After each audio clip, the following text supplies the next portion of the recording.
நேர்கள் அனைவரையும் ஜெயா பிளஸ் தொலைக்காட்சியினுடைய ஏன் என்று கேள்வி விவாத நிகழ்ச்சிக்காக நான் உங்கள் அனைவரையும் வரவேற்கிறேன். தோழர்களை இந்நிகழ்ச்சியில் நாம் இன்றைக்கு பேசக்கூடிய ரொம்ப முக்கியமான தலைப்பில் நம்முடைய ஆளுமைகளோடு பேச காத்திருக்கிறோம்.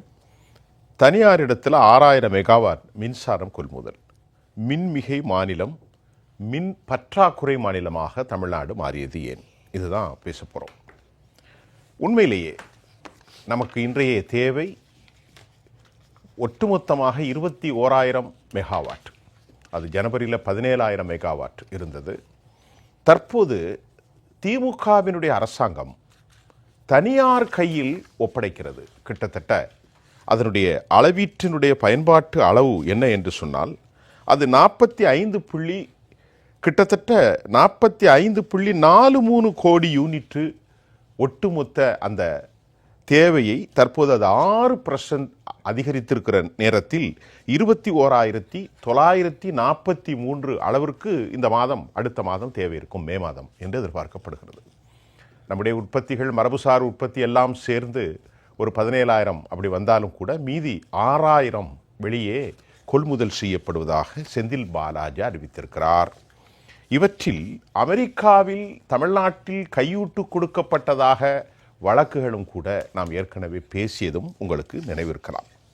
சவுதி அரேபியாவிலிருந்து 2 கம்பெனி கேட்கிறார்கள், ஜெர்மயா ஒன்று.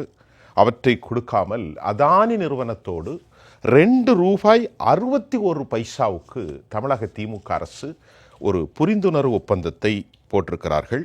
இது கிட்டத்தட்ட 30 விழுக்காடு அதிகம். இவர்களுக்குள் என்ன கோட்பாடு என்பது நமக்கு தெரியவில்லை.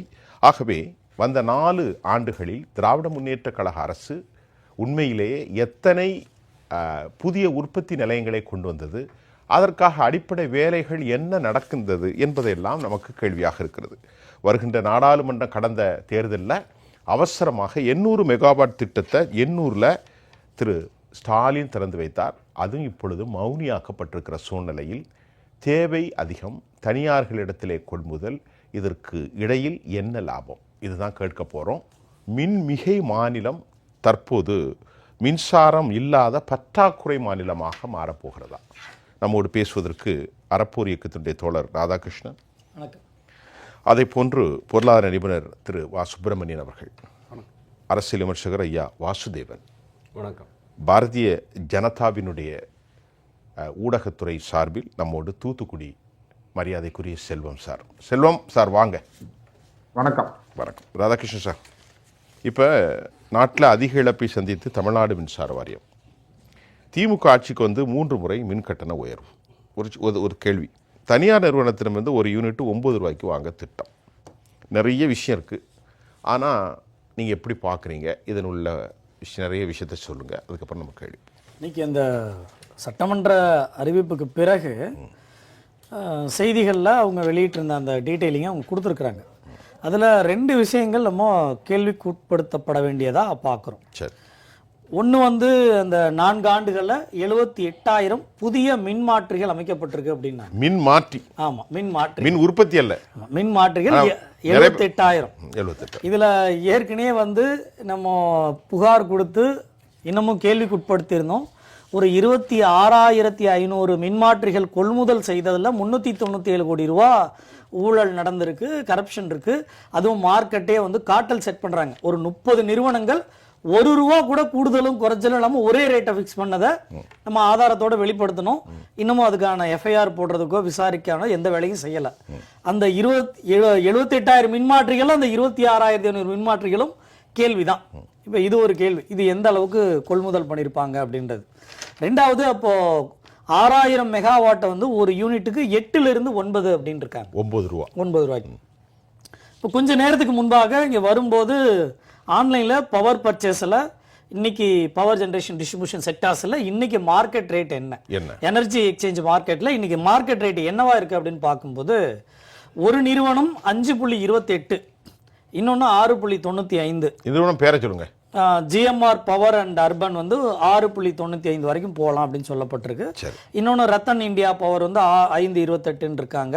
அதானி எனர்ஜி சொல்யூஷன் வந்து 8.84 அப்படின்னு இருக்காங்க.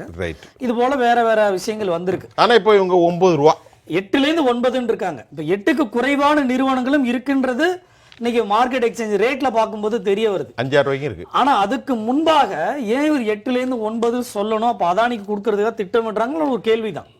இன்னைக்கு மார்க்கெட் டேட்டா பார்த்துருப்பாங்களா இல்லையான்னு தெரியாது. சட்டமன்றத்தில் காஃபி டீலாம் சாப்பிட்டுட்டு அங்கே அரட்டையில் அடித்து முடித்து வெளியில் வந்து மக்களுக்கான பிரச்சனைகள்லாம் பேசிட்டு இப்போ வந்து உட்கார்ந்துருக்கக்கூடிய செந்தில் பாலாஜி அவர்கள், அமைச்சர் அவர்கள், இன்னைக்கு எக்ஸ்சேஞ்ச் மார்க்கெட்டை ஐஏஎஸ் அதிகாரிகள்லாம் இருக்கிறாங்க. இன்னைக்கு மார்க்கெட் ரேட்டில் இதை சொல்லியிருக்கிறோமே, இது சரியானதா இல்லை இன்னும் மார்க்கெட்டில் இதோட குறைவான டிஸ்ட்ரிபியூஷன் நிறுவனங்கள்லாம் இருக்கா, பவர் ஏற்கனவே கொள்முதல் செஞ்சு கொடுத்துக்கிட்டு இருக்கிற நிறுவனங்கள் இருக்கான்றதை பார்த்துட்டு கொடுக்கணும் அப்படின்றத நம்ம எதிர்பார்ப்போம். ஏற்கனவே மார்க்கெட் ரேட்டு ஏடிஎம்கே பீரியட்ல 2000 எல்ஓன்னு சொல்லுவோம், லாங் டேர்ம் பவர் பர்ச்சேஸ் பீரியட்ல 2 ரூபா 3 ரூபா இருந்த காலகட்டத்திலே 5 ரூபாய்க்கு வாங்கும் போதே நம்ம அதுக்கு எதிர்ப்பு தெரிவிச்சிருந்தோம். உங்களுக்கு தெரிஞ்சிருக்கும்னு நினைக்கிறேன். இப்போ வந்த உடனே இவங்க என்ன சொன்னாங்க, நாங்க இதெல்லாம் திரும்ப பாக்குறோம் அப்படின்னாங்க. கரெக்ட். இன்னைக்கு மார்க்கெட் ரேட்டு 2-3 ரூபா 4 ரூபாயில இருக்கிறதுக்குமே வாய்ப்பு இருக்கு. இல்லையே, நான் ஒழுங்குமுறை ஆணையம் இப்போ ஒரு குறுக்கீடு பெர்மிஷன் திமுக வாங்குறது இல்லை. இப்போ பெரிய குறைபாடு என்னன்னா, ஒழுங்குமுறை ஆணையத்தில் எந்த ஒப்பந்த புள்ளிகள் கோருவோம் இதெல்லாம் ரேட்லாம் கன்சல்ட் பண்ணாமல் இவர்களே பர்ச்சேஸ் பண்ணிட்டு அதற்கு பிறகு ஒழுங்குமுறை ஆணையத்தை ப்ரெஷர் கொடுத்து பெர்மிஷன் வாங்கினதா. இந்த எஸ்ஓஆர்லாம் சொல்லுவாங்க, ஸ்டாண்டர்ட் ஸ்கெட்யூல், இதெல்லாம் வாங்கிட்டு தான் அதை பார்க்கணும். ஆனால் எந்த ப்ரொசீஜரும் நடக்கல. அது இதில் சிக்கல் என்னன்னா, ஏதோ ஒரு காரணத்திற்காக யாருக்காகவோ முன்கூட்டியே ஒப்பந்தம் போடப்பட்டு அது பொதுவெளியில் இன்னைக்கு மின் பற்றாக்குறை, இன்னைக்கு மின் பற்றாக்குறை எவ்வளோ சொல்லியிருக்கிறாங்க, ஏற்கனவே 20,400 மெகாவாட்டுன்னு சொல்கிறாங்க. இப்போ இன்றைய தினத்துக்கு இன்னைக்கு உள்ள ஸ்டாட்டிஸ்டிக்ஸ் தமிழ்நாடு மின்சார வாரியத்தில் எடுத்து பார்த்தீங்கன்னா 18,000 சொல்றாங்க. அப்படி இருக்கும்போது 20,400 தான் போன 2024 ஹையஸ்ட் உச்சபட்சம். இதோட கூடுதலால இப்போ 21,700 800 900 எதிர்பார்ப்பு. நம்ம கோவிட்ல இதோட கூடுதலா கூட இருந்தது. மே மாதம் இதோட கூடுதலா கூட இருந்த சமயங்களையுமே நம்ம இருந்திருக்கு பயன்பாடு. ஆமா. அப்போ இது ஏற்கனவே முன்காலத்துல திட்டமிட்டு செஞ்சிருந்தாங்களா இதை குறைச்சிருக்க முடியும். இங்க ஏற்கனவே சஸ்டைனபிள் டெவலப்மெண்ட் சொல்றாங்க, சோலார் கொள்முதல் சொல்றாங்க, அதெல்லாம் என்னதான் ஆச்சுன்னு ஒரு பெரிய கேள்வி. அப்போ இன்னைக்கு எல்லாத்துக்கும் கேள்விகள் சுத்தி இருக்கு. ஆனா சட்டமன்றத்தில் உட்கார்ந்துட்டு இன்னைக்கு அந்த விளக்கத்தை மட்டும் அங்க சொல்லிட்டா மட்டும் போதுமா அப்படின்னா, ஒவ்வொரு முறை என்ன சொல்றாங்க, ஏடிஎம்கே பீரியட்ல இந்த மின்சாரத்துறையில பெரிய லாஸ். சரி சார், நீங்க என்ன நடவடிக்கை எடுத்திருக்கீங்க, நீங்க என்ன நினைச்சீங்க எடுத்துட்டு ஒரு கேள்வி இருக்கா இல்லையா சார்? ஒழுங்குமுறை ஆணையத்தில் 4 ரூபாய்க்கு உள்ள 3 ரூபாய் 86 பைசான்னு சில கணக்கு, அந்த ஃபிகர்ல சப்ஜெக்ட் டு கரப்ஷன் இருக்கலாம். ஆனா இன்னைக்கு திமுக எப்படி 9 ரூபாய் கொடுத்து வாங்குறாங்க? அதுதான் கேள்விக்குட்படும். இப்ப இதுல ஒரு யூனிட்டுக்கு லாபம் என்ன, இது யாருக்கு போகிறது, இந்த கேள்வி எல்லாம் எழுதல. இதுல 1 பைசா நீங்க கூடுதலா போச்சுன்னா கூட அதுவே பல லட்சம் ரூபா, பல கோடி ரூபா. ஒரு யூனிட்டுக்கு 1 பைசா 2 பைசா, நீங்க 0 பாயிண்ட்க்கு அந்தாண்ட சொல்றேன், அதுல 1 பைசா 2 பைசா கூடுதலா இருந்தாலே பல கோடி ரூபா நமக்கு செலவழிக்கணும், அது இழப்புலையும் போய் சேரும்.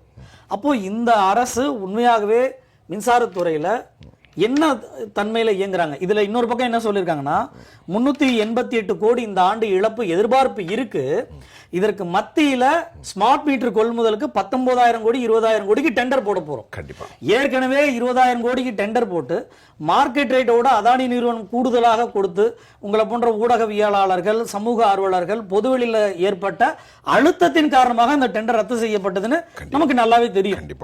இப்போ ஏற்கனவே இழப்பு இருக்கக்கூடிய சமயத்துல இப்ப யாரு 20,000 கோடி ரூபாய்க்கு டெண்டர் போடுறாங்கன்னா, அப்ப பணம் எங்க இருந்து கொண்டு வர போறீங்க? கரூர்ல இருந்து கொண்டு வர போறீங்களா, இல்ல முதலமைச்சர் அவரு இதுக்காக செலவழிக்க போறாரா, இல்ல ஏற்கனவே நிதித்துறையிலேருந்து அவங்க தங்கம் தென்னரசு அவர் வீட்ல இருந்து கொண்டு வர போறாரா? ஏன்னா எண்டாத்துறை யார் பே பண்ண போறது? கண்டிப்பா நம்ம தான் பே பண்ண போறோம். ஒரு ரூபாய் நம்ம தான் பே பண்றோம்.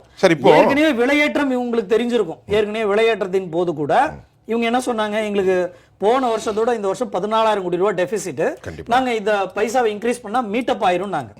ஆனா போன ஆண்டுக்கு மீட்டப் பண்ணதுக்கு பிறகு திரும்ப ஏன் இன்க்ரீஸ் பண்ணாங்க? அதாவது போன ஆண்டுக்கு முன்பு இன்க்ரீஸ் பண்ணதுக்கு பிறகு திரும்ப போன ஆண்டு இழப்பை காமிச்சு தானே இன்க்ரீஸ் பண்ணாங்க. அப்போ ஒரு பக்கம் எங்கேயோ ஓட்டை இருக்குல்ல, இந்த இழப்புகள் நடந்துகிட்டே இருக்குல்ல, கோடிக்கணக்கான ரூபா வெளில போய்கிட்டே இருக்குல்ல, அந்த ஓட்டைகளை அடைக்காம திரும்பவும் மேடைக்கு ஒன்று பேசிக்கிட்டு நாங்க தமிழ்நாட நல்லா நிமித்தி வச்சுக்கிட்டு இருக்கோம் அப்படின்னு சொல்றது எது யாரை ஏமாத்துற வேலை? முதல் கட்ட வச்சிருக்கேன் சுப்பிரமணியன் சார். இப்ப 1 பைசா என்றால் பல கோடி. இங்க போறது 2024 கடைசி கணக்கு என்கிட்ட இருக்கு. 30/4/2024 உச்சபட்சம் ஏப்ரல்ல அதிக பயன்பாடு தமிழ்நாட்டிற்கு 20,830 மெகாவாட் கடந்த வருஷம். இந்த வருஷம் concern authority have been expecting எவ்வளோன்னா 21,943 6% பயன்பாடு கூட போகிறது. இதில் 45 கோடி யூனிட்னு வைங்களேன். ஒரு புள்ளிக்கே இவ்வளோ வருதுன்னு சொன்னால் இங்கே என்ன பிரச்சனை ஏன் வருதுன்னா, செந்தில் பாலாஜி யார்? அவர் இதில் முன்னோக்கி பேசுவதற்கு அவர்களுக்கு பின்னால் ஊடகவியலாளர்களும் பொது ஊடக ஆர்வலர்களும் சந்தேகப்படுவதற்கு வாய்ப்பு இருக்கிறதா? ஆக ஒழுங்குமுறை ஆணையத்தில் எந்த பெர்மிஷனும் திமுக அரசு வாங்காமல் 5 ரூபாய்க்கு இருக்கின்ற போது 9 ரூபாய்க்கு கொடுப்பதற்கு முயற்சிப்பது ஏன் என்ற கேள்விகள் சமூகத்தில் தொங்கித்தான் இருக்கிறது. சொல்லுங்கள். அது ஏன் என்ற கேள்வி கேட்டிருக்கீங்க இல்லையா? அதாவது ஐயா சொன்னார், நம்ம பொது வழியில் மார்க்கெட்டில் வாங்கும் போது இன்றைக்கி 4 ரூபாய் 4.35 காசு தான் பொது வழியில் ஒரு யூனிட்டுக்கு. அதாவது இந்த எனர்ஜி எக்ஸ்சேஞ்சிலலாம் நம்ம அதாவது ஒரு இண்டிபெண்ட் நம்ம தனியாளாக போய் வாங்கினாலே நமக்கு 4 ரூபா 35 காசு கிடைக்கும். தனி நிறுவனமாக வாங்கினா கூட, நாங்களாம் கூட கம்பெனியில் ஒர்க் பண்ணும்போது 4 ரூபா 5 ரூபாய்க்கெலாம் வாங்கியிருக்கிறோம். நாங்கள் வாங்குறது ஒரு 1000 கிலோ வாட்ஸ் வாங்குவோம், 2000 கிலோ வாட்ஸ் வாங்குவோம், அவ்வளோதான். இது 6000 மெகாவாட்ஸ். அதாவது இப்போ கிலோவாட்டில் மெகாவாட்ஸ். அதாவது இப்போ நம்ம வீட்டு பக்கத்தில் ஒரு காய்கறி கடையில் போயிட்டு நீங்கள் 1 கிலோ தக்காளி வாங்கினீங்கன்னா ஒரு 50 ரூபா கொடுப்பான்னு வச்சுக்கோங்க ஒரு கிலோக்கு. இதே நீங்கள் கோயம்பேடில் வாங்கினீங்கன்னா என்ன 50 ரூபா கொடுப்பாங்க? 10 ரூபா இல்லை 20 ரூபா கொடுப்பாங்க. நீங்கள் 6000 கிலோ வாங்குறீங்க. அப்போ உங்களோட நெகோசியேஷன் பவர் என்ன? எவ்வளோ பவர்? அண்ட் பேமெண்ட் உடனே கொடுக்குறீங்கல்ல. ஏன் உடனே கொடுக்குறாங்க அப்படின்னா, இது டெண்டர் கால் ஃபார் பண்ணப்படும். ஸோ டெண்டர் கால் ஃபார் பண்ணும்போது அதிக விலைக்கு டெண்டரை பிளேஸ் பண்ணிவிட்டு அவங்களுக்கு கொடுத்துட்டு மறைமுகமாக நீங்கள் சொன்ன மாதிரி அந்த எக்ஸ்ட்ரா பணம் மடைமாற்றம் செய்யப்பட்டு இவர்களோட இன்னும் ஒரு வருஷத்தில் தேர்தல் வரப்போகுது. எக்ஸ்ட்ரா பணம்னா 5 ரூபா 10 ரூபாயா? ஒரு யூனிட்டுக்கு 5 ரூபாய் குறைந்தபட்சம். என்ன கழிச்சுக்கோங்களேன். நீங்கள் 4.10 ரூபா மாதிரி பேசுறீங்க. இல்ல நான் நடக்கிறது சொல்றேன். அதாவது நமக்கு தான் அது தலையை சுத்துற நம்பரா இருக்குமே தவிர நமக்கு தலையை சுத்தம் அது. ஆனா அவர்களுக்கு அது அன்றாட பழக்கமாகி விட்டது. ஸோ இப்போ நீங்கள் ஒரு வருஷம் கழிச்சு உங்களுக்கு தேர்தல் வரப்போகுது. ஒரு தொகுதிக்கு உங்களுக்கு எவ்வளோ பணம் செலவாகும்னு தெரியும் உங்களுக்கு இல்லையா? ஒரு ஓட்டுக்கு எவ்வளோ கொடுக்கணும்னு நான் உங்களுக்கு தெரியும். ஸோ ஒரு கிட்டத்தட்ட ஒரு 5 கோடி மக்கள் இருக்கிறாங்க தமிழகத்தில்னா. நான் மக்களை குறை சொல்லவில்லை. மக்களுக்கு என்னென்னா, நீ எப்படி இருந்தாலும் நீ எங்கள்கிட்ட தான் அடிச்ச, எனக்கு திருப்பி கொடு, அந்த மாதிரியான இதில் தான் இருக்கிறாங்க மக்கள். நீங்கள் இப்போ அவ்வளோ ஆன்டி இன்கம்பன்சி நீங்கள் செட் ஆகிருக்கு. இவர்கள் ஆட்சிக்கு வரும்போது என்ன சொன்னாங்க? அதாவது முந்தைய ஆட்சி கடன் சுமையில் தள்ளிட்டு போயிட்டாங்க. டான்கட்கோவில் 1,35,000 கோடி ரூபாய் 31 மார்ச் 2021 டான்கட்கோ கடன் வைத்திருக்கிறாங்க அப்படின்னாங்க. 1,35,000. அதுக்கு என்ன சொன்னாங்க அப்படின்னா, ஆக்சுவலாக அந்த 10 வருட ஆட்சியில் வெறும் 4 முறை மட்டும்தான் இபி ரேட் ஏற்றப்பட்டது, மின்சார கட்டணம் உயர்த்தப்பட்டது. இப்போ இந்த 4 ஆண்டுகளில் 3 முறை உயர்த்தப்பட்டாச்சு. கண்டிப்பாக கரெக்டுங்களா? ஸோ அதை தாண்டி அப்போ என்ன பண்ணுங்க, உங்களுக்கு வருமானம் வரும்போது என்ன ஆகும்? லாபம் வரணும் இல்லையா, நஷ்டம் குறையணும் இல்லையா? அதாவது ஒரு சின்ன குறுக்கீடு. ஒரு பொருளாதார நிபுணர் 22-23களில் திமுக முதல்ல உயர்த்தினது 23,863 கோடி முதல் லாபம். 2வது லாபம் ஒரு 31,500 உயர்த்தின ஸ்லாட்டு. 3வது இந்த வணிக பயன்பாடுகள் இதெல்லாம் சேர்த்து ஒரு 14,000 ஆக மொத்தம் 23ல் வணிக நிறுவனங்களுக்கு கட்டண உயர்வு மொத்தம் 35,000 கோடி கூடுதல் வருவாய். இன்னொரு கணக்கு 41,000 கோடி மொத்த வருவாய். ஆனால் அவங்க ஆடிட்டட் ஃபினான்ஷியல் ஸ்டேட்மெண்ட் ஒன்று வச்சுருக்காங்க. டான்கட்கோ நீங்கள் வலைதளத்துக்கு போனீங்கன்னா அங்கே அவங்களோட லாஸ்ட் இயர் ஆடிட்டட் ஃபினான்ஷியல் நீங்கள் பதிவிறக்கம் பண்ணிக்கலாம். அதை டவுன்லோட் பண்ணால் தெரியும். டவுன்லோட் கண்டிப்பாக நான் டவுன்லோட் பண்ணி வச்சிருக்கிறேன். 22-23ல் 82,000 கோடி ரூபாய் டான்கட்கோட வருமானம். சரி. 22-23 சரி. அதற்கு அடுத்த வருஷம், அதாவது போன நிதியாண்டு 23-24 முடிஞ்சது இல்லைங்களா, அதில் 98,800 கோடி ரூபாய், கிட்டத்தட்ட ஒரு 16,500 17,000 கோடி ரூபாய் உங்களுக்கு வருமானம் உயர்ந்திருக்கிறது. அப்போ 17,000 கோடி வருமானம் உயர்ந்தது அப்படின்னா உங்களோட லாபம் உயர்ந்திருக்கணும் இல்லையா? நஷ்டம் ஓரளவுக்கு பெருசாக குறைஞ்சிருக்கணும் இல்லையா? இவங்க என்ன சொல்லுவாங்கன்னா, நாங்கள் ஊழியர்களுக்கு சம்பளம் கொடுக்குறோம் அப்படின்வாங்க. இதான் புரியலையே. 10,000 கோடி வட்டி கட்டுறாங்களே. இருங்க அதான் சொல்கிறேன் உங்களுக்கு. ஸோ 17,000 கோடி வருமானம் உயர்ந்திருக்கிறது. சரி, அதிகாரிகளுக்கு ஊழியர்களுக்கு அங்கே வேலை பார்க்குறவங்களுக்கு சம்பளம் கொடுத்துருப்பாங்களா? கூட்டி கொடுத்துருக்கணும்ல. 10,622 கோடி ரூபாய் 2022-23 மின்வாரிய ஊழியர்கள். அடுத்த வருஷம் 10,622 தாண்டி தானே போகணும். 10,229 கோடி ரூபாய், 400 கோடி ரூபாய் குறைஞ்சிருக்கு. என்ன காரணம்? ஸோ அவர்களுக்கு நீங்கள் வாக்குறுதி கொடுத்தீங்க பார்த்தீங்க இல்லையா? இவ்வளோ நாங்கள் எல்லாரையும் தனியாக இருக்கிறவங்கள கட்டாயமாக அவங்கள பணி நிரந்தரம் பண்ணுறோன்னு சொன்னாங்க பார்த்தீங்களா? அவங்க கேஷுவல் லேபராக இருக்கிறாங்க இல்லையா, அவங்க பர்மனெண்ட் ஆக்கணும்னு சொன்னாங்களா, அதெல்லாம் ஆக்கலை. அது மாதிரி ஓல்டு பென்ஷன் ஸ்கீம் சொன்னீங்க இல்லையா, அதை கொண்டு வரல. ஸோ ஊழியர்களுக்கு தேவையான அந்த சலுகைகளை கொடுக்காம அவங்க வயிற்றில் அடித்து அவங்க இன்க்ரிமெண்ட் கொடுத்துருக்காங்கன்னு தெரில. இந்த இதில் பார்த்தா இன்க்ரிமெண்ட் கொடுத்தா மாதிரி தெரியல. 16,000 கோடி ரூபாய் வருமானம் உயர்ந்தது என்றால் நீங்கள் அதிகப்படியான ஊழியர்கள், அதுக்கேற்ற மாதிரி ஊழியர்களை வந்து வேலைக்கு எடுத்துருக்கணும். ஸோ வேலைக்கு எடுக்காமல் அந்த பணத்தை குறைத்து அவங்க சம்பளமும் கொடுக்காம நஷ்டம் வந்து பார்த்தீங்கன்னா 4,500 கோடி ரூபாய் நஷ்டம். 16,000 கோடி ரூபாய் வருமானம் உயர்ந்து இருக்கிறது. அந்த வருடம் பார்த்தீங்கன்னா 4,436 கோடி ரூபாய் நஷ்டம். ஸோ இங்கே பணம் எங்கே விரயமாகுதுன்னு நமக்கு தான் தெரியுது. ஸோ இவர்கள் வந்து என்ன பண்ணுறாங்கன்னா, நீங்கள் தனியாக ஒரு வந்து தொழிற்சாலையோ இல்லை ஏதாவது ஒன்று இப்போ போட்டுட்டிங்க வச்சுக்கோங்களேன், தெர்மல் பவர் பிளான்ட்டையோ போட்டுட்டிங்கன்னா அங்கே டெண்டர் வந்து வருஷம் விட முடியாது. ஏன்னா நம்மளோட பிளான்ட் அது தெர்மல் பிளான்ட்டாக இருக்கட்டும், கோல் பிளான்ட்டாக இருக்கட்டும், ஹைட்ரோ பிளான்ட்டாக இருக்கட்டும், அரசாங்கமே நிர்வகிக்கிற பிளான்ட்லேருந்து நமக்கு வந்து எலக்ட்ரிசிட்டி வந்தது அப்படின்னா நீங்கள் டெண்டர் விடுகின்ற அந்த ஆப்பர்ச்சுனிட்டி உங்களுக்கு கிடையாது, சந்தர்ப்பம் கிடைக்காது. அதனால் டெண்டரை விட்டு கொள்முதல் பண்ணுறது, 4.35 பைசாவில் வாங்க வேண்டிய யூனிட்டை 9 ரூபாய்க்கு வாங்குறது, 6 ரூபா போயிடும். ஆமாம், 6 ரூபா ராதாகிருஷ்ணன் யூனிட்டுக்கு கண்டிப்பாக மார்க்கெட் ரேட்டோட கூடுதலாக வாங்குறாங்க. ஸோ இதை வந்து கேள்வி கேட்கறதுக்கு வந்து யாருமே இல்லை. இப்போ இன்னைக்கு பார்த்தீங்கன்னா ஊடகங்களை பார்த்தீங்கன்னா மார்க்கெட் ரேட்டை தான் நீங்கள் சொல்லிட்டீங்களே. இதுல இன்னொன்னு என்ன Subramanian sir, market rate market rate காட்டாரு, அவங்களே ஆன்லைன்ல பார்க்கலாம். நீங்க மக்களுக்கு புரியுதா? 5 ரூபா மார்க்கெட் ரேட் ஐயா, திமுக அரசாங்கம் 9 ரூபா கொடுத்துவாங்க சார். 5 ரூபான்றது ஒரு பேச்சு. தனியார் நிறுவனம், அதாவது நானும் நீங்களும் ஒரு தனி நபராக தனி நிறுவனமாக வாங்கினா 4,000 ரூபாய். இதே ஒரு அரசாங்கம் வாங்குது, அந்த பணத்துக்கு வந்து அரசாங்கம் உத்தரவாதம். அப்ப எவ்வளவு உங்களுக்கு வந்து நெகோசியேஷன் கிடைக்கும்? பார்கெயின் பண்ணலாமே. 2,000 ரூபாய் கீழே வரணும், 2 ரூபாய் கீழே வரணும். பாத்தீங்களா? அப்பா, அப்போ 7 ரூபா. அப்ப இந்த மிஸ்டர் கிளீன் செந்தில் பாலாஜி, அதனாலதான் அவரை வந்து இந்த காலகட்டத்தில் பிணையில எடுத்து அவரை திருப்பி அமைச்சராக உருவாக்கி வச்சு இன்னொரு 1 வருடத்திற்குள்ள அவர்கள் வந்து இந்த பணத்தை வந்து உற்பத்தி பண்ண வேண்டும், பட்டுவாடா பண்ணுவதற்காக. சார் ஒரு கேள்வி, 2 பேருக்குமே ஒரு கேள்வி. அந்த கட்டண உயர்வு 4.83 விழுக்காடு ஆக மொத்தத்தில் எல்லாத்தையும் கூட்டி 41,000 கோடியில் ஒரு அடுத்த கட்டையில் ஒரு கேள்வி வயர் எழுப்புகிறது. ஆக இவ்வளோ லாபம் வந்த பிறகும் ஏன் நஷ்டம் ஏற்படுகிறது? இதில் நீங்கள் கேட்டீங்கல்ல, ஒழுங்குமுறை ஆணையத்துக்கு ஏன் டேபிள் பண்ணுறது இல்லைன்னு. இது வந்து ஒரு ஷார்ட் டேர்ம் டெண்டர், ஏப்ரலுக்கு உள்ளது மார்ச் 20 சொல்கிறாங்க. இப்போ அவசர காரணமாக இதை நாங்கள் கொள்முதல் பண்ணுறோன்னா ஒழுங்குமுறை ஆணையம் லேட்டர் அண்ட் டேட்டர் அது சரியா தவறா டிஸ்கஷன் என்னன்னு அதுக்கப்புறம் ஒரு மீட்டிங் போட்டு சம்சா சாப்பிடுவாங்க. It's tax more time. ஆமா, ஆனா நீ உங்கள்ட்ட கேட்கல அண்ணாச்சி, அவசரமா கரண்ட் இல்லாம போயிடும்.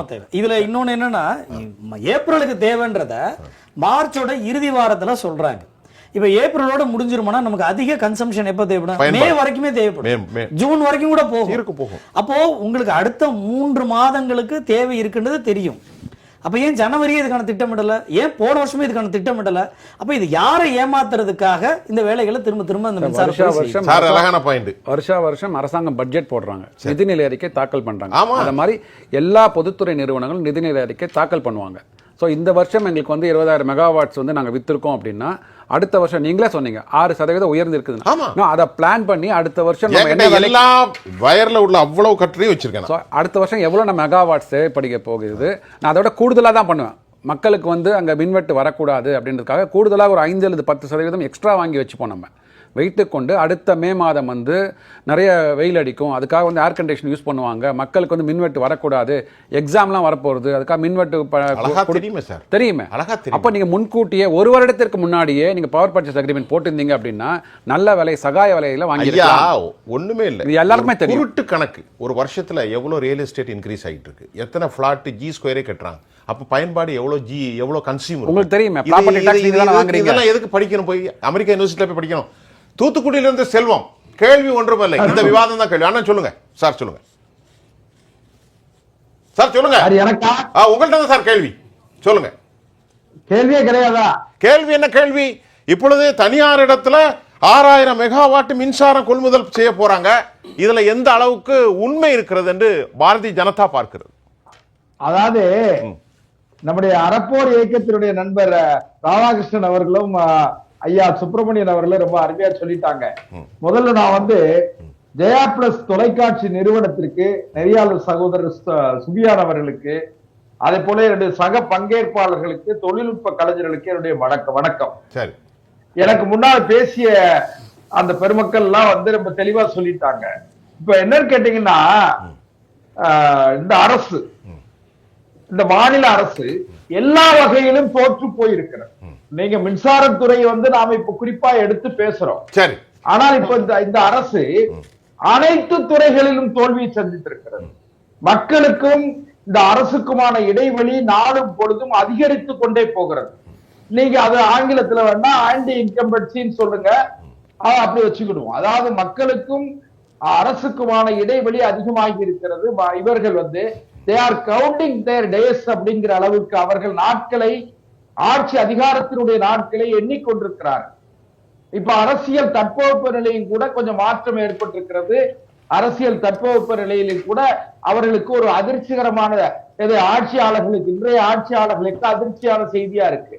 நீங்க மின்சாரத்துறையில ஒரு நாளைக்கு ஏறக்குறைய 60 கோடி ரூபாய் நஷ்டம் ஏற்படுகிறது அப்படின்னு சொன்னா, இப்ப தற்காலிகமாக இப்போ ஒரு 100 நாள், இந்த மார்ச் முடிஞ்சு ஏப்ரல்ல இருந்து கூட வச்சுக்கிடுங்க, ஏப்ரல் முழுமை, மே முழுமையாக, ஜூன் மாசம் இறுதி வரை எங்களுக்கு எல்லாம் தென்மேற்கு பருவக்காற்று வீசுகிறது. ஜூன் ஜூலை வாக்குல தான் வீசும். அப்ப அந்த 100 நாட்கள் வரை ஒரு 60 கோடி ரூபாய் டெய்லி வச்சுக்கிட்டீங்கன்னா ஒரு 6000 கோடி ரூபாயை இந்த 100 நாட்களுக்குள்ளாக மின்சாரத்துறை இழப்பீடை சந்திக்க வேண்டியது இருக்கும். ஒண்ணு. ரெண்டாவது, இந்த அரசு விளம்பர அரசுங்கிறத நம்ம இந்த மின்துறை சம்பந்தப்பட்ட விவாதமாக இருக்கிறதுனால சொல்றது என்னன்னு கேட்டா, மாண்புமிகு முதலமைச்சர் அவர்கள் தொடங்கி வைத்த அந்த 10,158 கோடி ரூபாய்க்கு அவங்க தொடங்கி வச்ச அந்த மின் திட்டம் இன்றைக்கு என்ன நிலையில இருக்குங்கிறது வடசென்னை அனல் மின் நிலையம் அழகு 3 எங்க ஊர்ல தூத்துக்குடியில எங்க ஊருன்னு சொல்றதை விட நம்முடைய நெறியாளர் அண்ணன் சுபியான் அவர்களுடைய ஊருக்கு பக்கத்துல இருக்கிற உடன்குடி அனல் மின் நிலைய திட்டம் என்ன ஆச்சு? நீங்க எத்தனை ஆண்டு காலத்திற்கு நேற்றைய அரசு, முந்தா நாள் அரசு, அந்த அரசு சொல்லிக்கிட்டே பொழுது கழிக்க போறீங்க? நாங்கள் என்ன சொல்றோம்னா, நேற்றைய அரசு மக்களை முழுமையாக நம்ப வைக்கவில்லை, மக்களை முழுமையாக அவங்க திருப்தி அடைய வைக்கவில்லை என்கிறதுனாலதான் உங்களோட ஆட்சி அதிகாரம் வந்திருக்கு. அப்ப நீங்க நேற்று அரசுன்னே சொல்லிக்கிட்டு, இன்னும் கடந்த அதிமுக ஆட்சி காலத்துல 4000 கோடி ரூபாய், ஏறக்குறைய 4000 கோடி ரூபாயாக இருந்த அரசாங்கத்தினுடைய கடன் சுமை இப்போ கிட்டத்தட்ட 10 லட்சம் கோடி, 4 லட்சம் கோடியாக இருந்த கடன் சுமை இன்றைக்கு 10 லட்சம் கோடி ஆயிடுச்சு. இந்த 6 லட்சம் கோடி ரூபாய்க்கு நீங்க என்ன வளர்ச்சி திட்டங்களை செஞ்சீங்க? நீங்க மின்துறையில மாத்திரம் இல்ல, எந்த துறையிலும். இப்ப இவங்க எளிமையா பாத்தீங்கன்னா சாலை விரிவாக்கத்துக்கு சொல்லி ஒரு சாலைகளை மேம்படுத்த விரிவாக்கம் கிடையாது. கிராமப்புற சாலைகளை மேம்படுத்துவதற்கு சொல்லி 2600 கோடி ரூபாய் ஒதுக்கிடுவாங்க. ஏன்னு கேட்டீங்கன்னா அதுல 20% அவங்களுக்கு பிரச்சனை இல்லாம, சிரமப்படாம கமிஷன் கிடைச்சிடும். எதை எடுத்தாலும் ஊழல் சொல்லி மக்கள் எல்லாம் கூச்சல் இடுகிற அளவிற்கு, கோஷம் போடுகிற அளவிற்கு இந்த அரசு நிர்வாக தோல்வி ஏற்பட்டிருக்கிறது. இந்த தோல்வியை மறைப்பதற்கு முதலமைச்சர் தேவையில்லாம மொழியை, ஜாதியை, மதத்தை தேவையில்லாம பயன்படுத்திக்கிட்டு இவங்க ஒரு பிரிவினையை தூண்டுகிற வகையில இந்த அரசு திட்டமிட்டு மக்களை மடைமாற்றம் செய்து கொண்டிருக்கிறார்கள். இப்ப என்ன கேட்டீங்கன்னா, மும்மொழி கொள்கையை சொல்றது, மும்மொழி கொள்கையில இந்திய யாரு திணிக்கல. இந்தியா 3வது ஏதாவது ஒரு மொழி, தமிழ் கட்டாயம், ஆங்கிலம் தொடர்பு மொழி, 3வது ஒரு மொழியை படிச்சுட்டு போட்டோம். கிராமப்புறத்துல இருக்கிற நம்ம காயாமொழிக்கு பக்கத்துல இருக்கிற ஒரு ஊருக்காரன் படிச்சுட்டு போனா என்ன தப்பு? என் அண்ணன் சுபியான் அவர்கள் ஆங்கிலத்திலும் இந்தியிலும் தமிழிலும் எல்லாவற்றிலும் ஆளுமை செலுத்துகிற காரணத்தால்தான் இன்றைக்கு உலகம் அறிந்த நெறியாளரா இருக்காரு. அத மாதிரி எல்லா மொழியும் படித்து, அதான் சென்றிடவே 8 திக்கம் கலை செல்வங்கள் யாரையும் குடர்ந்துக்கு சேர்ப்பீர்னால பாரதி சொன்னாரு. அப்ப நீங்க எல்லா வகையிலையும் இவங்க இந்த அரசு என்ன தெரியுமா, சென்றிடவே 8 திக்கும் இங்கே இருக்கிற கலை செல்வங்களை அங்கே கொண்டு சேர்த்து பொக்கிஷத்தை பாதுகாத்து வச்சுக்கிடுங்கன்னு அலைகிறாங்க. அதனால இந்த அரசு மிக விரைவில் நாட்கள் எண்ணப்படுகிறது. அந்த நாட்கள் வெகு விரைவில், ரொம்ப சீக்கிரத்துல ஒரு மாற்றத்தை நோக்கி இந்த அரசு நகர்கிறது. நான் ஒரே ஒரு செய்தி இந்த தொலைக்காட்சி மூலமா மக்களுக்கு நான் தெரிவிக்க விரும்புறது, தயவு செய்து ஜனநாயகத்தினுடைய இறுதி எஜமானர்களான வாக்காளர் பெருமக்கள் உங்களுடைய வாக்குகளை ஒரு 500 ரூபாய்க்காக, 1000 ரூபாய்க்காக, 500 ரூபாய்க்கு நீங்க உங்க வாக்குகளை வித்தீங்கன்னு சொன்னா தினசரி 28 பைசா. ஒருவேளை 1000 ரூபாய்க்கு உங்க வாக்குகளை வித்தீங்கன்னா தினசரி 56 பைசா. இப்படி இல்லாமல் ஒரு நல்ல ஆட்சியை, ஒரு நேர்மையான ஆட்சியை, எதிர்கால சமூகத்தை கட்டி எழுப்பக்கூடிய எதிர்கால சந்ததியை காப்பாற்றக்கூடிய ஒரு ஆட்சி அமைப்பதற்கு நீங்க இப்பவே தயாராகுங்க. ஏன்னு கேட்டீங்கன்னா, உங்களுக்கு ஒரு இந்தியாவுல பாரதிய ஜனதா கட்சி தலைமையில் மரியாதைக்குரிய மாண்புமிகு பிரதமர் நரேந்திர மோடி அவர்களுடைய தலைமையில் ஒரு நல்ல ஆட்சி அண்ணன் சுபியான் அவர்களுக்கு தெரியுங்கிறதுனால சொல்ற உலகத்தில் இருக்கிற செல்வம் சார், ஒரு சின்ன இடைவேளைக்கு முன்னாடி உங்களை இடைவேளை வந்துருச்சு. நீங்க இந்த 56 பைசா கணக்கு போட்டீங்கல்ல, நீங்களே கணக்கை எடுத்து கொடுத்து மறுபடியும் உட்கார்ந்து எத்தனை 56 பைசா சம்பாதிக்க வேண்டும் என்று வழிகாட்டி விடுவீர்கள் நான் அஞ்சுகிறேன். ஐயா வாசுதேவன் அவர்களிடத்துல நம்ம பேச போறோம். இப்போ குறிப்பாக நீங்க என்ன இந்த புள்ளியில அம்மா 2016 தமிழகத்துல ஒரு பேசுறாங்க, செல்வி ஜெயலலிதா அம்மா. அவங்க சொல்றாங்க, மின்மிகை மாநிலமாக சட்டப்பேரவையுடைய பேச்சு சொல்றாங்க. 2001 2006 வரைக்கும் வல்லூரில் 1500 மெகாவாட், தூத்துக்குடியில் 1000 மெகாவாட், வடசென்னையில் 600, சிறுபுனல் மின் திட்டத்தில் வெறும் 36 மெகாவாட் அந்த அரசாங்கம் நாங்கள் செஞ்சு இந்த அளவுக்கு கொண்டு வந்திருக்கோம். அப்புறம் ஒரு 3000 கோடி அவங்க மரணத்திற்கு முன்பு அடுத்த கட்ட நடவடிக்கைகளுக்காக ஒதுக்கப்பட்ட பணம் செலவழிக்காமலே போயிட்டு ஆண்டு இன்றைக்கு 12 ஆண்டுகள் கடந்து போனது. இந்த 3000 கோடி இந்த மாதிரி விஷயங்கள்லாம் நடத்தினா எங்களுக்கெல்லாம் மறக்காது. சரி, இப்போ நம்ம உங்கள்கிட்ட கேட்க திமுக என்ன திட்டம் போட்டாங்க? திரு ராதாகிருஷ்ணன் சொல்லும்போது என்ன சொன்னீங்க? கரிடாரா என்னது, ஒரு அதில் ஒரு ஊழல் பண்ணாங்களே, மின் மாற்றி தமிழ்ல இது உற்பத்தி இல்ல, டிரான்ஸ்பார்மர், அதாவது இன் மாற்றி அந்த மாற்றினோட ஏதோ மீன்கள் வருது போல நினைச்சிருவாங்க. மின் மாற்றி கூட கிடையாது, மின் கடத்தி. கணக்கி ரைட். இப்ப நீங்க இந்த பர்ச்சேஸ்ல ஒரு மிகப்பெரிய கொள்ளை நடப்பதாக சந்தேகம் வருது. திரு சுப்பிரமணியன் சொல்றாரு 2 ரூபாய் கூட வாங்கிடலாங்கிறார். கிலோவாட் அல்லையா, இது மெகாவாட்டுங்கிறாரு பொருளாதார நிபுணர். ஐயா எந்த புள்ளியை பிடிக்கிறீங்க? இல்லை, எப்போவுமே கவர்மெண்ட் டெண்டர் போடும்போது ப்ரைவேட்டாக நம்ம வாங்குறத விட கவர்மெண்ட் ரேட் ரொம்ப கம்மியாக தான் இருக்கும். அந்த மாதிரி தான் அவங்க சப்ளை பண்ணுவாங்க. ஃபார் எக்ஸாம்பிள், நீங்கள் திருப்பதி நெய்யுக்கு ஆர்டர் பண்ணிங்கன்னு சொன்னால் அவன் 600 ரூபா சொல்லுவான். இதே எதுவும் ஒரு கவர்மெண்ட் ஆர்டர் பண்ணிச்சுன்னு சொன்னால் 450 ரூபாய்க்கு கொடுப்பாங்க. இது வந்து எல்லாருக்குமே தெரிஞ்ச விஷயந்தான். ஜெயலலிதா பற்றி சொன்னீங்க, ரொம்ப சந்தோஷமாக இருக்குது. ஜெயலலிதா வந்து உள்நாட்டு உற்பத்தி அதிகப்படுத்தணும், ரேட்டு காஸ்ட் ஆஃப் ஜெனரேஷன் கம்மி பண்ணணும், ரெவன்யூ இன்க்ரீஸ் பண்ணணும், அந்த 3 இதுலேயும் இலக்குலையும் ரொம்ப கரெக்டாக இருந்துகிட்டு இருந்தாங்க. But at the same time அந்த காரணத்தினாலே தான் அவங்க வந்து அந்த உஜ்வாலா அந்த உதய் ஸ்கீம் இருக்குது இல்லையா, அதாவது உஜ்வல் டிஸ்காம் அஷூரன்ஸ் யோஜனா அப்படிங்கிற, அதாவது இந்த டிஸ்காம் கம்பெனிஸ்லாம் இருக்கு இல்லையா, அந்த டிஸ்காம் கம்பெனிஸ்லாம் ஆல் இண்டியா லெவலில் வந்து பயங்கரமாக கடன் வாங்கி மிகப்பெரிய கடன் நிறுவனங்களாக மாறி இருந்த காலம் அது. அதாவது 2007-8 காலகட்டத்தில் நான் பேங்க்கில் தான் இருந்தேன். நாங்களும் நிறையா அதுக்கு லோன்லாம் கொடுத்துருந்தோம். தமிழ்நாடு இதுக்கு கூட லோன் கொடுத்துருந்தோம். அந்த சமயத்தில் பவர் கார்பரேஷன் லிமிட்டெடுக்கும் லோன் கொடுத்துருந்தோம். ஸோ அவங்க வந்து அதில் ஜாயின் பண்ணாத காரணமே அதுதான். அதுக்கப்புறமா தங்கம் தென்னரசு சார் என்ன சொல்கிறாரு, 2017 மத்திய அரசு வந்து கையை முறுக்கினதுனால பன்னீர்செல்வம் வந்து இதில் ஜாயின் பண்ணிட்டாரு, அதனால அது மிகப்பெரிய தவறாக விட்டது அப்படின்னாரு. அது ஏன் மாதிரி தவறாச்சு அப்படிங்கிறது எனக்கு தெரியல. என்னை பொறுத்த வரைக்கும் சென்ட்ரல் கவர்மெண்ட்டில் 2 அருமையான ஸ்கீம்ஸ் இருக்குது. ஒன்று உதய் அப்படிங்கிறது, இன்னொன்று RDSS அப்படிங்கிறது, ரிவாம்ப்டு டிஸ்ட்ரிபியூஷன் செக்டார் ஸ்கீம்ஸு. இந்த 2 ஸ்கீம்ஸ்லையுமே உங்களுக்கு என்னென்ன வேணுமோ அதெல்லாம் சென்ட்ரல் கவர்மெண்ட்டு சப்சிடி கொடுக்குறாங்க. ஏன் இந்த ஸ்கீமில் அவங்க ஜாயின் பண்ணல அப்படிங்கிறது எனக்கு தெரியல.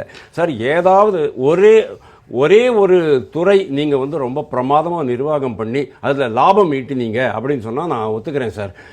தமிழ்நாடு கவர்மெண்ட்டில் இன்றைக்கி இந்த விடியல் அரசு கவர்மெண்ட்டில் எந்த ஒரு துறையிலும் கூட ஒரு நிர்வாக சீர்திருத்தம் அப்படிங்கிறது நடக்கலை. நிர்வாகம் பயங்கரமாக கெட்டு குட்டிச்சுவராக போயிட்டுருக்கு. மக்கள் மேலே வரிச்சுமே அதிகமாக இருக்குது,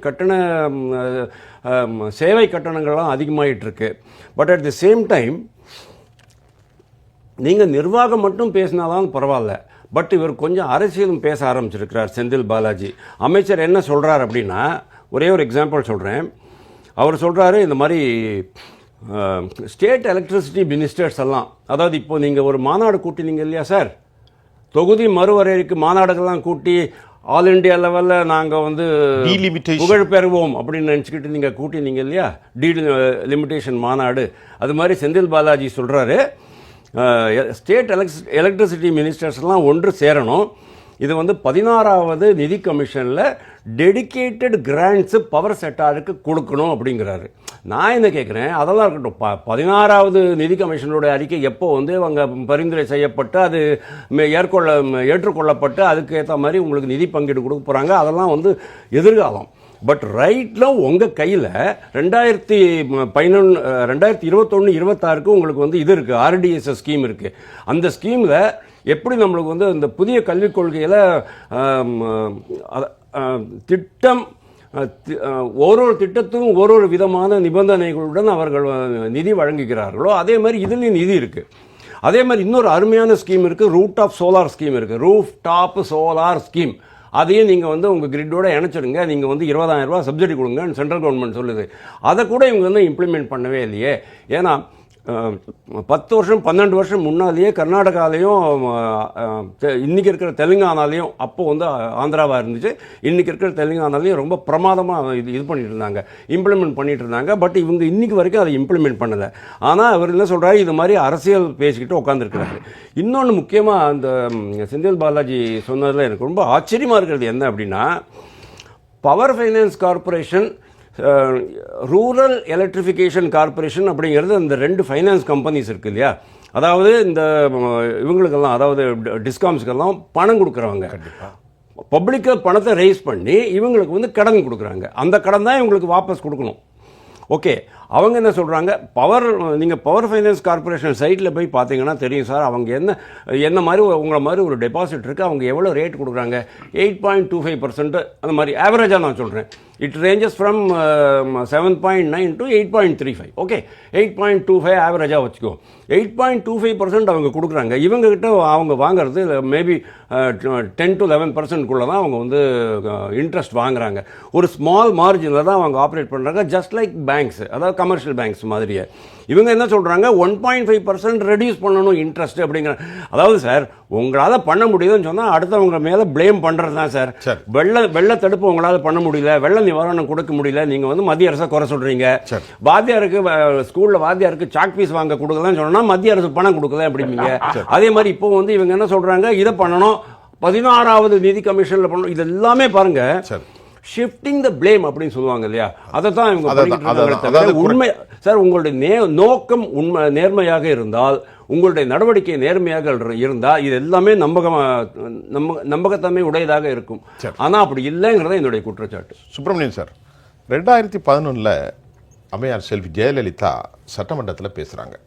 2016 அவருடைய மரணத்திற்கு முன்பு தான் அந்த வல்லூர் திட்டங்கள் எல்லாம் பேசப்படுகிறது.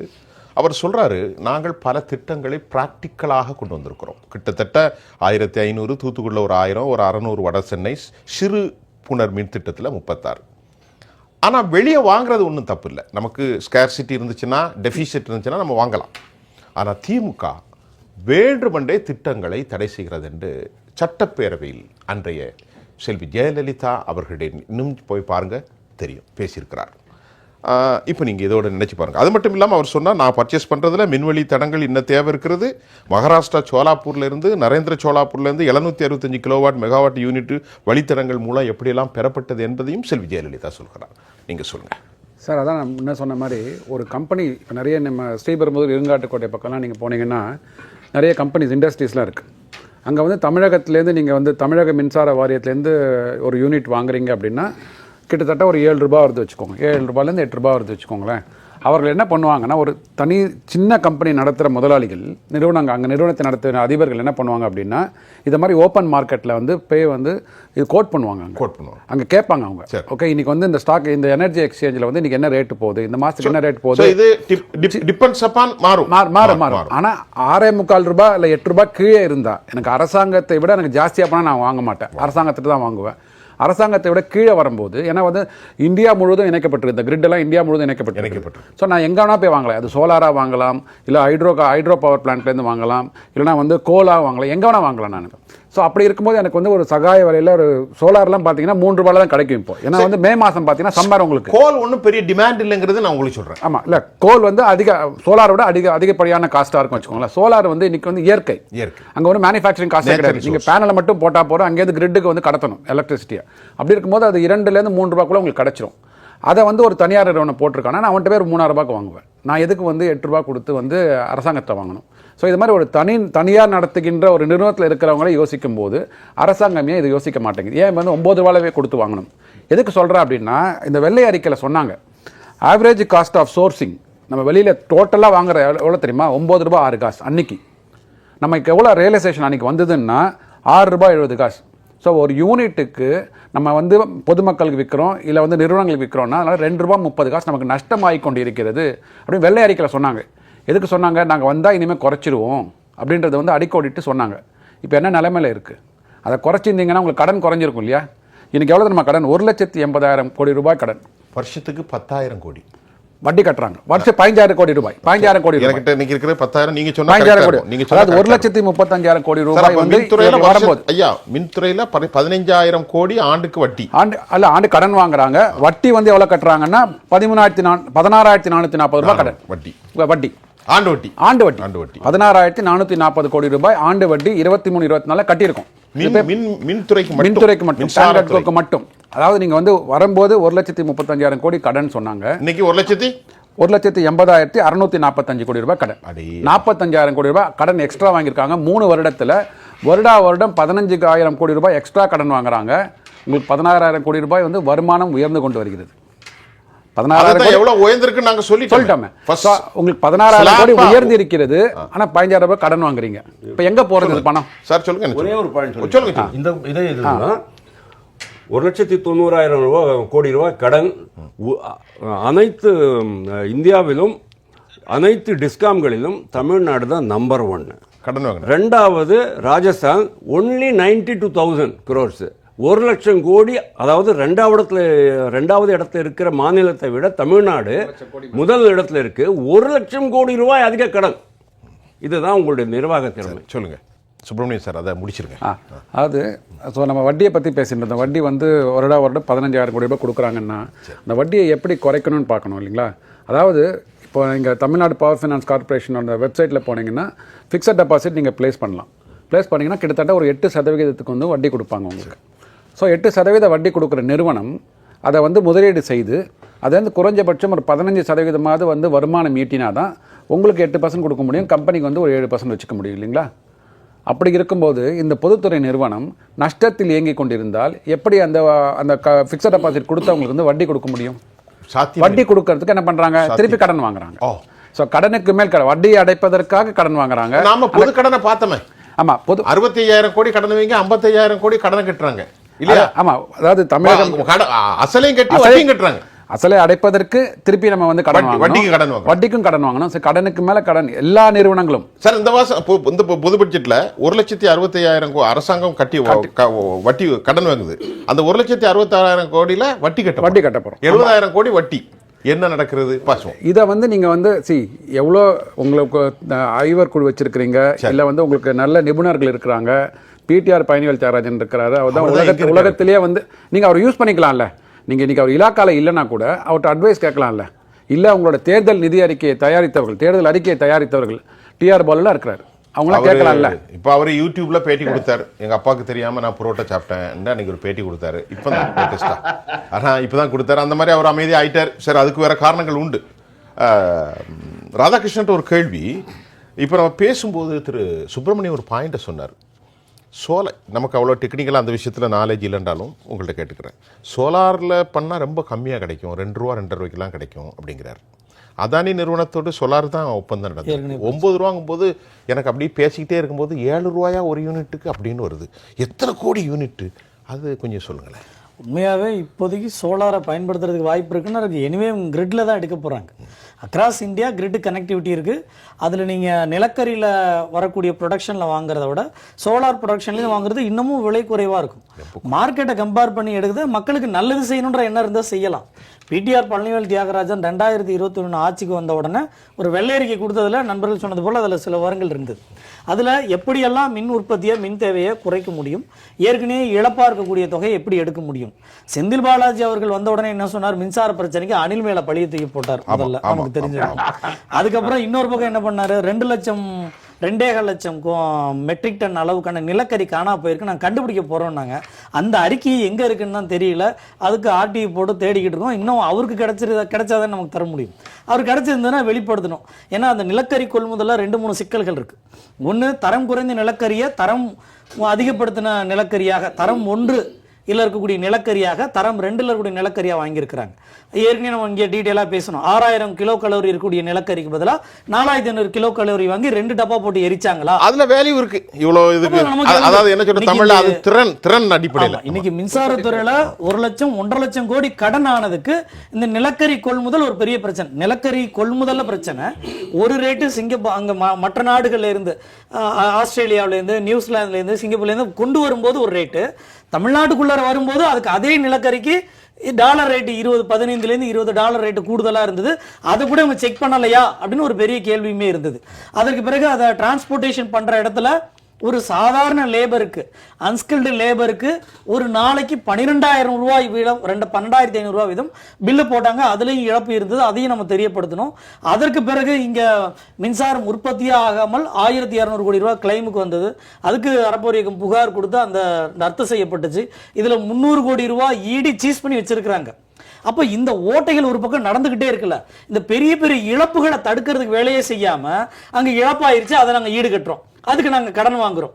அப்போ இன்னைய வரைக்கும் நீங்க சொன்ன அந்த யுஎஸ் நீதிமன்றத்துல என்ன சொல்லியிருந்தாங்க? 5 ஸ்டேட்டை சொல்லியிருக்காங்க. அதுல குறிப்பா தமிழ்நாடும் இருக்கு. தமிழ்நாடு மின்சாரத்துறை வாரியத்தை சார்ந்த ஒரு பொது ஊழியரை அதானி அவர்கள் மீட் பண்ணாருன்னு இருக்கு.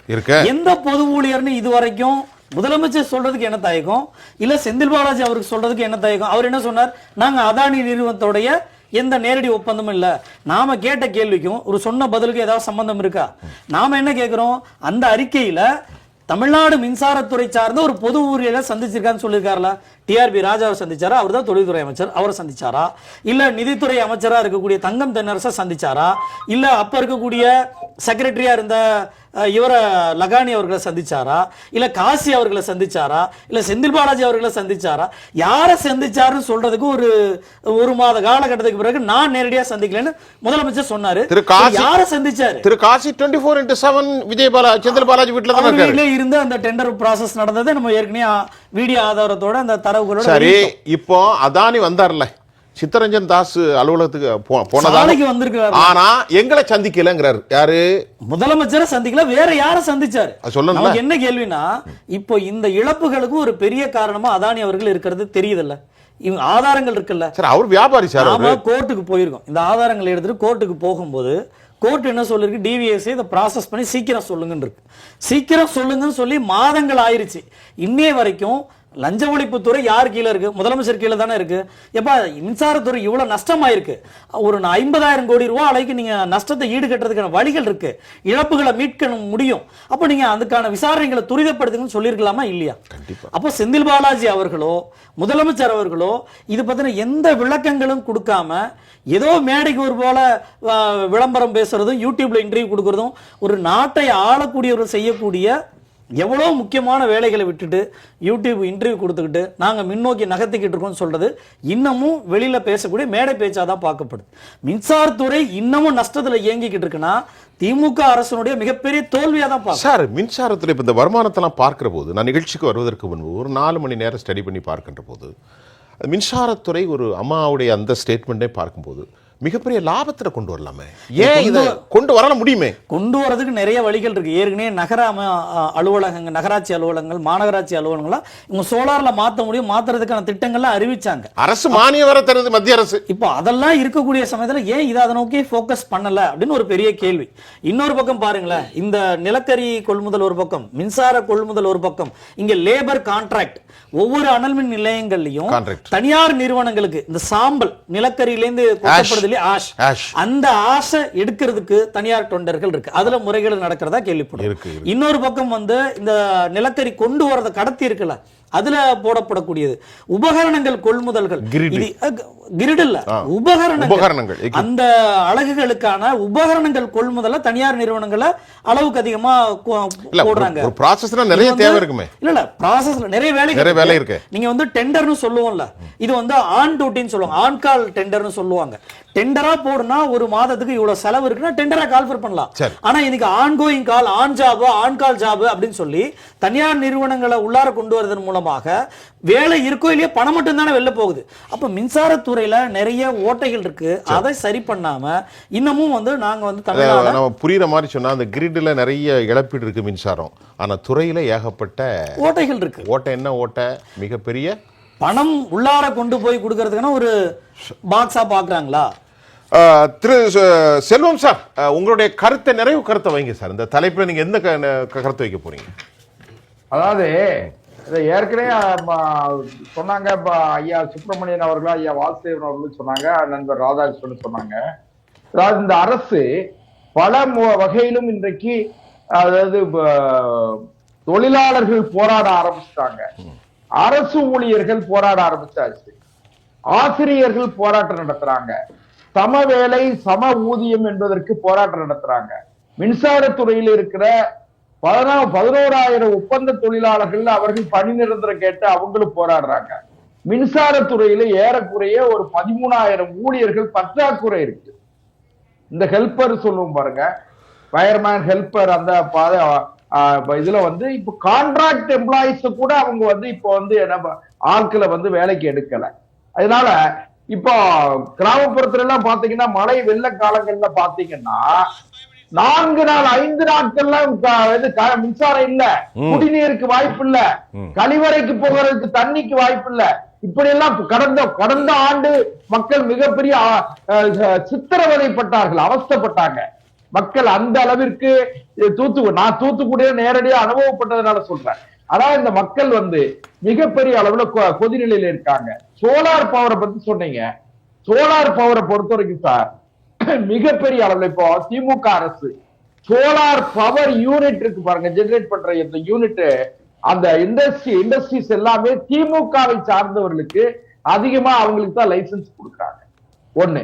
ரெண்டாவது, மரியாதைக்குரிய, அதாவது இந்த திமுக அரசு வந்து எல்லா துறைகளிலும் அவர்கள் குடும்பத்தை சார்ந்தவர்கள் வணிகம் செய்வதற்காக அரசு நடத்துகிற அளவுக்கு ஆயிடுச்சு. கல்வி திமுகவை சார்ந்தவர்கள் நடத்துகிற வணிகம். போக்குவரத்து துறையில இப்ப பாத்தீங்கன்னா மினி பஸ் விட்டுருக்காங்க. மினி பஸ் கான்ட்ராக்ட் எல்லாமே யாரு பாத்தீங்கன்னா திமுகவை சார்ந்தவர்கள், திமுக அமைச்சர்கள், முன்னணி தலைவருடைய பினாமிகள் தான், அவங்க தான் நடத்துறாங்க. இப்படி எல்லாமே வணிகமயம் ஆயிட்டதுனால ரியல் எஸ்டேட்டை பொறுத்த வரைக்கும் உங்களுக்கு சொல்ல வேண்டியதில்லை, முதல் குடும்பத்தை சார்ந்தவர்கள் நடத்துகிற அந்த நிறுவனம் நடத்துறது. இப்ப எல்லாமே அவரவர் குடும்பத்தை சார்ந்தனால ரேட்டை பற்றி எல்லாம் அவங்களுக்கு கவலை இல்லை, மக்களை பற்றி கொஞ்சம் கூட அக்கறை இல்லை. அதனால இவங்க என்னன்னு கேட்டீங்கன்னா மடைமாற்றம் செய்வதற்காக மொழியை, தொகுதி மறுசீராய்வு, ஒரே ஒரு செய்தியோட முடிச்சிடுறேன். இப்ப தொகுதி மறுசீராய்வுன்னு சொன்னாங்க பாருங்க, டீலிமிட்டேஷனை பத்தி இப்ப பேச வேண்டிய அவசியம் இல்ல. ஏன்னா அது 2026-27க்கு பிறகு பேச வேண்டிய விஷயம். ஏன்னு கேட்டா டீலிமிட்டேஷன் கமிட்டி போடணும், அந்த கமிட்டி ரிப்போர்ட் கொடுக்கணும், அதுக்கு பிறகுதான் டீலிமிட்டேஷனை பத்தி பேசணும். இப்ப அதை பேச வேண்டிய அவசியம் இருக்கிற, டீலிமிட்டேஷனை பத்தி யாராவது சென்ட்ரல் கவர்மெண்ட்ல இருந்து ஏதாவது அறிக்கை கொடுத்திருக்காங்களா? கிடையாது. இப்போ மக்களுடைய உணர்ச்சியை தூண்டி விட்டு மக்களை ஒரு கொதிநிலைக்கு கொண்டு வந்து இந்த ஆட்சியை ஏதாவது தள்ளாடி கொண்டிருக்கிற இந்த ஆட்சியை தக்க வைப்பதற்காக மது, நான் ஒரே ஒரு செய்தியோட முடிக்க, நீங்க சுவையானனுக்கு உங்களுக்கு தெரியும், அதாவது மது என்கிற போதை ஒரு 3 தலைமுறையை வந்து அழிச்சிட்டு சார்.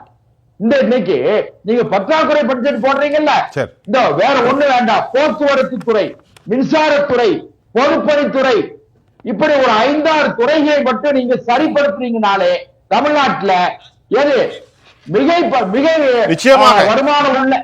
வருமானம் உள்ள அது நிதிநிலை அறிக்கை தாக்கல் செய்ய முடியும். 10 லட்சம் கோடி ரூபாய் கடன் வாங்க வேண்டிய அவசியம் இல்லை.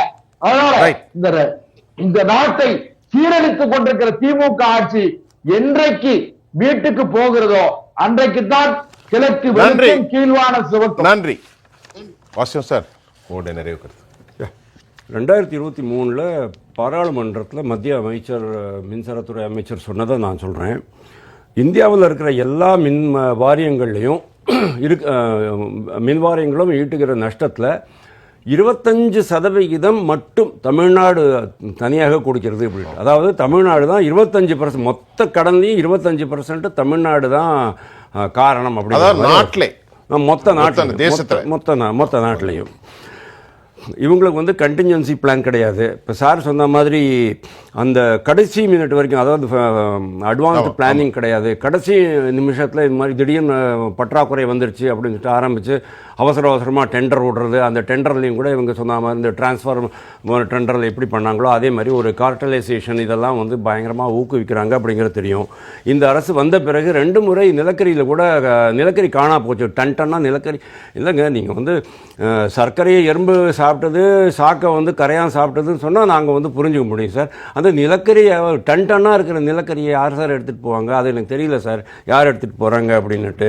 அதே மாதிரி தங்கம் தென்னரசு சொல்கிறாரு, இந்த லாஸ்ட் இயர் தூத்துக்குடியில் வந்த மழை காரணமாக, வெள்ளம் காரணமாக அதனுடைய பாதிப்பு ஏற்பட்டுள்ளது அப்படிங்கிறாரு. அவர் சொல்கிறாரு பிளான்ட் லோடு ஃபேக்டர் வந்து ஆல்மோஸ்ட் 85% வந்துருச்சு அப்படின்னு சொல்கிறாரு. அதுக்கு எந்த விதமான தரவுகளும் எனக்கு கிடைக்கல. அது உண்மையா அப்படிங்கிறது எனக்கு தெரியல. ஆக மொத்தம் இது நாம் ஸ்லோலி, நீங்கள் ஜெயலலிதா பற்றி சொன்னீங்க கட்டமைப்பெல்லாம் பண்ணுறாங்க அப்படி இப்படின்ட்டு. நாங்கள்லாம் கட்டமைப்பெல்லாம் பண்ண விரும்பலை சார். நாங்கள் வந்து இருக்கிறதே தனியார் மயமாக்கிறதுக்கு தான் முயற்சி பண்ணிக்கிட்டு இருக்கோம். தமிழ்நாட்டில் எப்படி போக்குவரத்து துறை நாங்கள் வந்து ப்ரைவேட்டைஸ் பண்ணிகிட்டு இருக்கோமோ அதே மாதிரி இதையும் ப்ரைவேட்டைஸ் பண்ணிடலாம் பார்க்குறோம். பள்ளி கல்வியும் ப்ரைவேட்டைஸ் பண்ணுறதுக்காக முயற்சி பண்ணிக்கிட்டு இருக்கோம் அப்படிங்கிறது உங்களுக்கு தெரியும். அதனால் ஆல்மோஸ்ட்டு